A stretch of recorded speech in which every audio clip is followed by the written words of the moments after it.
నమస్తే welcome to our channel. ఎక్కడైనా ప్రతిపక్షంలో ఉన్న వాళ్ళు ఏం చెప్తారు, మేము అధికారంలోకి రాగానే ప్రజలకు ఇది చేస్తాం, అభివృద్ధి చేస్తామని. కానీ వైసీపీకి చెందినటువంటి నేత మాజీ ఎమ్మెల్యే కాసు మహేష్ రెడ్డి మేము అధికారంలోకి రాగానే ఫస్ట్ పగ తీర్చుకుంటాం, ఆ తర్వాతే అభివృద్ధి అంటున్నారు. అసలు ఈ కామెంట్స్ ని ఎలా చూడాలి తెలుసుకునే ప్రయత్నం చేద్దాం. దీనిపై చర్చించడానికి మనతో పాటుగా ఉన్నారు టీడీపీ రాష్ట్ర అధికార ప్రతినిధి అప్పసాని రాజేష్ గారు.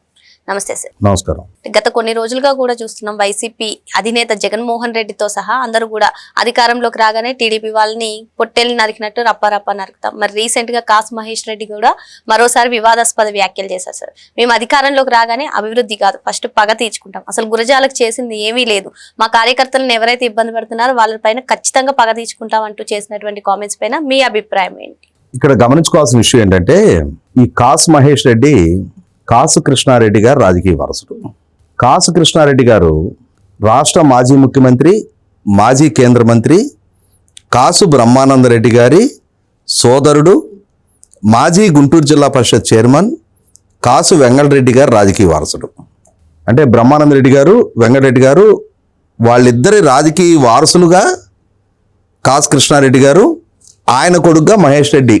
అంటే ఆంధ్రప్రదేశ్ రాష్ట్ర రాజకీయాల్లో సుమారుగా 5-6 దశాబ్దాల చరిత్ర కలిగిన కుటుంబానికి సంబంధించిన వ్యక్తి కాసు మహేష్ రెడ్డి. పల్నాడు ప్రాంతం, అక్కడుండే సెన్సిటివిటీ, అక్కడుండే ఘర్షణపూరిత వాతావరణం, వీటినన్నిటినీ గడిచిన కొన్ని దశాబ్దాలుగా గుంటూరు జిల్లా చూసింది, ఇవాళ పల్నాడు జిల్లాగా ఏర్పడ్డ పల్నాడు చూసింది. ఇవాళ ఇంకా మాట్లాడుకుంటే ఒకనాటితో కంపేర్ చేసినప్పుడు ఒకనాటి ఘర్షణ వాతావరణం చాలా తగ్గింది. కారణం ఏంటి అంటే, ఒకనాటిలాగా పంతాలు పట్టింపులు అని చెప్పని అయిన దానికి కాని దానికి నాటు బాంబులు విసురుకొని ఘర్షణలు పడటానికి ఏ కుటుంబం కూడా సిద్ధంగా లేదు. రాజకీయంగా ముందుండే కుటుంబాలే కాదు, వాళ్ళకు అనుయాయులుగా కొనసాగిన కుటుంబాలు కూడా ఇవాళ పిల్లల్ని చదివించుకుంటున్నారు. చదువుకున్న పిల్లలు మెరుగైన అవకాశాలు అందుకుంటా ఉన్నారు, లైఫ్లో కంఫర్ట్ చూస్తూ ఉన్నారు. మళ్ళీ తిరిగి ఈ ఘర్షణ పడాలి, గొడవలు, కేసులు, జైళ్ళు, ఈ విధమైన మళ్ళీ పాతకాలపు రోజుల్లోకి తమ జీవితాలు అక్కడికి చేరాలి అని చెప్పని ఏ కుటుంబం కోరుకోవట్లా. ఇవాళ 2024 ఎన్నికలు జరిగిన తీరు చూస్తే 1989 ఎన్నికలు నాకు బాగా గుర్తు. మేము డిగ్రీ ఫైనల్ ఇయర్లో ఉన్నాం. ఈ మహేష్ రెడ్డి గారు నాన్న కాసు కృష్ణారెడ్డి గారు, కోడెల శివప్రసాద్ గారు హోరాహోరీగా తలపడ్డ ఎన్నికది. ఆ ఎన్నికలో కోడెల శివప్రసాద్ గారు నెగ్గారు. నాకు తెలిసిన వరకు కోడెల గారి మీద 2 సార్లు 3 సార్లు కృష్ణారెడ్డి గారు ఓడిపోయారు. తర్వాత మళ్ళీ కృష్ణారెడ్డి గారు నెగ్గారు. అయితే ఇక్కడ గమనించుకోవాల్సింది, కాసు కృష్ణారెడ్డి గారికి ఇటువంటి ఫ్యాక్షన్ ధోరణి లేని నాయకుడు అని పేరుంది. అయితే ఇక్కడ కృష్ణారెడ్డి గారు నాన్న వెంగళరెడ్డి గారు, ఆయన హయాంలో బ్రహ్మానందరెడ్డి గారి రాజకీయ ప్రస్థానం కొనసాగుతున్న సందర్భాల్లో చాలా గ్రామాల్లో ఏకపక్ష పోలింగు వెంగళరెడ్డి గారి ఆధ్వర్యంలో జరిపించేవారు అని చెప్పని అక్కడ ఉన్న చాలా మంది ప్రజలకి అసలు ఓటు హక్కు వినియోగించుకోవటమే తెలియనివల. వీళ్ళ మనుషులతో వీళ్ళే బూతులు క్యాప్చర్ చేసి ఏకపక్ష ఎన్నికలు నిర్వహిస్తూ వచ్చారు. అటువంటి పరిస్థితుల్లో 1983 తెలుగుదేశం పార్టీ ఆవిర్భావం తర్వాత వైద్యుడిగా రాజకీయ రంగ ప్రవేశం చేసిన డాక్టర్ కోడెల శివప్రసాద్ గారి ఆధ్వర్యంలో మొట్టమొదటిసారి ఎన్నిక జరిగింది. అక్కడ ప్రజలు తమ ఓటు హక్కు వినియోగించుకోవటం ద్వారా కాసు కుటుంబపు రాజకీయ ఆధిపత్యానికి ఒక రకంగా చరమగీతం పాడబడింది అక్కడ. ఇవాళ మహేష్ రెడ్డి కూడా నరసరావుపేటను కాదు అని చెప్పని గురజాలు వచ్చి నెగ్గాడు పోయినసారి. ఇక్కడ గమనించుకోవాల్సింది ఏంటి అంటే, ఇందాక మీరు ప్రస్తావించిన 2029లో మేము నెగ్గిన తర్వాత 2 సంవత్సరాల పాటు రివెంజ్, ఆ తర్వాతే అభివృద్ధి. ప్రజలు రివెంజ్ తీర్చుకోవటానికి నిన్ను నెగ్గించరు మిస్టర్ మహేష్ రెడ్డి.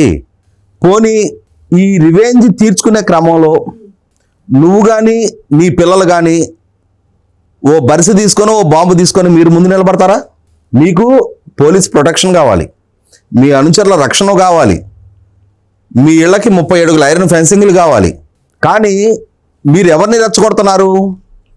రాజకీయంగా మిమ్మల్ని అభిమానించి మీ వెనక నడిచే మీ అనుచరుల్ని మీరు ఘర్షణ పడండి, మీరు హింసలో పాల్గొనండి, మీ గ్రామాల్లో మీరు ఫ్యాక్షన్ కొనసాగించండి, మీరు ఒకరి మీద ఒకరు దాడులు చేసుకోండి, మీరు ఒకరి మీద ఒకరు కేసులు నమోదు చేసుకోండి, మీరు కోర్టులు పాల్గొండి, మీరు జైలు పాల్గొండి.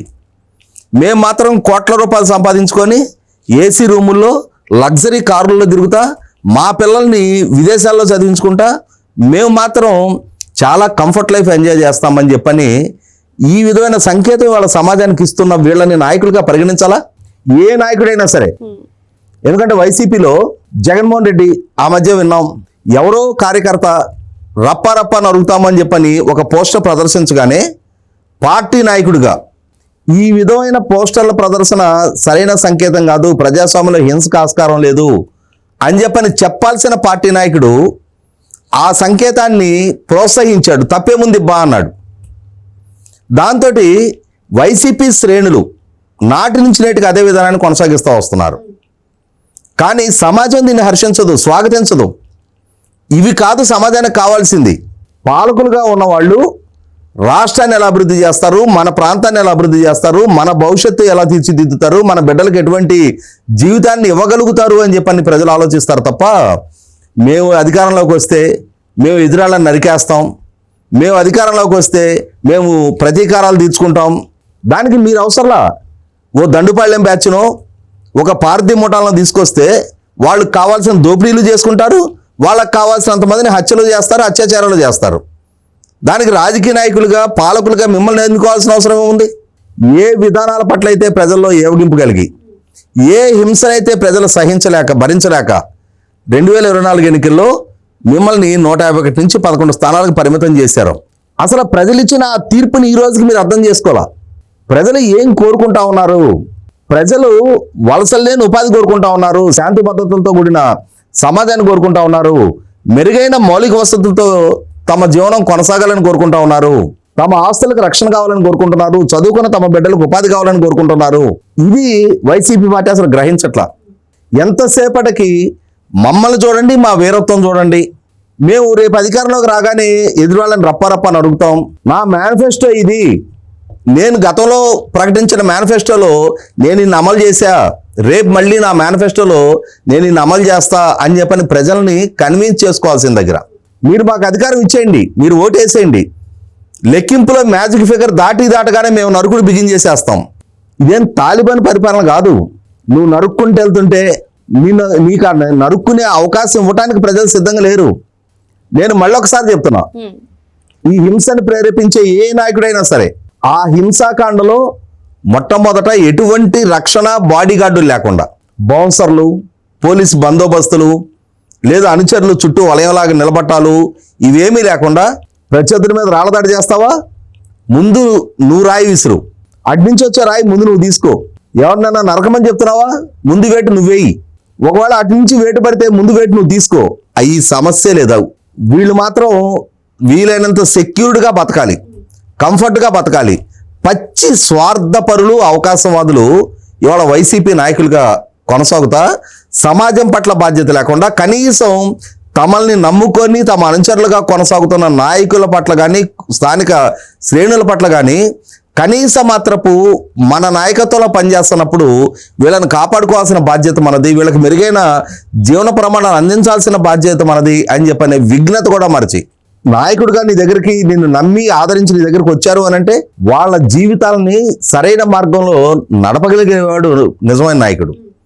అంతేగాని రెచ్చగొట్టే ఉపన్యాసాలు ఇచ్చి, అంటే ఇవాళ పాకిస్తాన్లో కూర్చొని క్రాస్ బోర్డర్ టెర్రరిజం చేస్తున్న వాళ్ళకి, ఈ విధంగా సమాజంలో ఉన్మాదాన్ని పెంచి పోషిస్తున్న వాళ్ళకి మధ్య ఉన్న వ్యత్యాసం ఏముంది?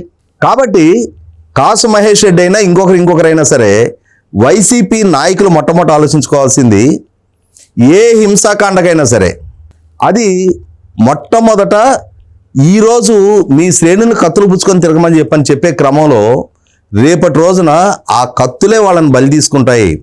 రేపటి రోజున సమాజానికి నాయకత్వం వహించాలి అనుకుంటున్న నాయకులు బాధ్యతతో కూడిన రాజకీయం చేస్తే సమాజంలో సుదీర్ఘకాలం నాయకులుగా చలమణవుతారు తప్ప ఈ విధంగా రెచ్చగొట్టి హింసని ప్రేరేపించి రాజకీయంగా అవసరాలు గడుపుకుందాం అనుకుంటే చరిత్రలో నాయకులుగా మీదంటూ ఒక స్థానం లేని పరిస్థితులు మీకు మీరే సృష్టించుకుంటారు. ఆలోచించుకోండి. మరో అంశంతో మళ్ళీ కలుద్దాం. Thank you sir.